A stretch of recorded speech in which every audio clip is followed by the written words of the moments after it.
저는 경험은 많이 하면 할수록 좋다고 믿는 사람입니다. 실제로 많은 경험들을 통해 지금의 제가 있기 때문에 그러한 관점이 틀리지는 않았다고 생각해요. 하지만 모든 것들이 그렇듯 경험에 장점만 있는 것은 아니라고 느낍니다. 우선 즐거움, 행복, 성취에 대한 기준이 높아집니다. 예를 들어 어렸을 때는 부모님께 용돈을 받아 과자 한 봉지만 먹어도 행복했지만 지금의 과자는 그때만큼의 행복을 주지는 않습니다. 기존의 경험이 반복되어 익숙해진 측면도 있겠지만 시간이 지나며 겪은 다른 경험들이 더 큰 행복을 주기 때문이기도 합니다.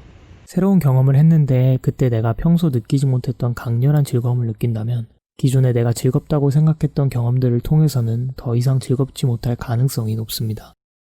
비슷한 맥락에서 다양한 경험을 하고 추구하는 것에 익숙해지면 단조로운 일상에 만족할 수 없게 됩니다. 새로운 경험 그 자체에 중독되는 거죠. 인간은 망각의 동물이고 끝없이 욕망하며 새로움을 갈구하는 존재라서 어느 순간 과거의 새로운 경험은 단조로운 일상에 스며듭니다. 더 이상 새롭지 않은 익숙한 경험이 되는 거죠.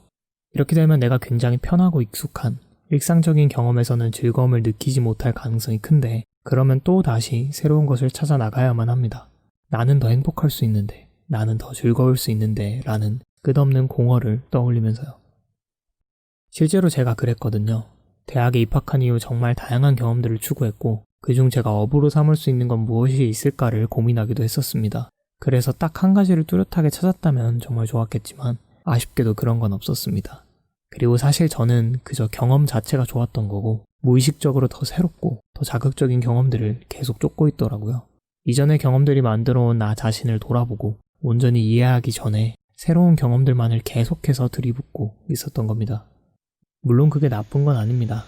다만 어느 순간에 시공간과 물질적인 한계로 인해 모든 것을 경험할 수는 없는 필연적으로 선택을 해야만 하는 상황이 다가온다는 것을 직감하자 저 스스로가 어쩔 줄 모르겠더라고요. 일종의 금단 증상이 온 거죠. 새로운 경험을 할 기운도 능력도 없는데 그것들이 빠져나간 평범한 일상은 저에게 아무런 감흥도 주지 못했습니다. 우울감과 무력감이 몰려와 엄청나게 괴로운 시간을 보냈던 기억이 납니다. 다행히 꽤 시간이 지난 지금은 괜찮아졌지만요.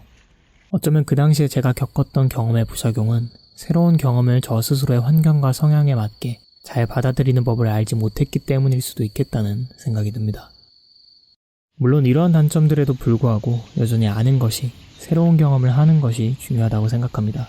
이렇게 단점이 존재할 수 있다는 것 자체를 아는 것도 경험이니까요. 경험은 한 사람의 세상을 넓혀주어 보지 못했던 것을 보게 하고 느끼지 못했던 것을 느끼게끔 해준다고 생각합니다. 다만 그러한 것들도 나라는 사람이 온전히 나일 수 있도록 과거의 경험들을 통해 쌓아온 나라는 사람의 가치와 정체성이 무너지지 않는 한도 내에서 이루어질 때 가장 의미 있는 것 같아요.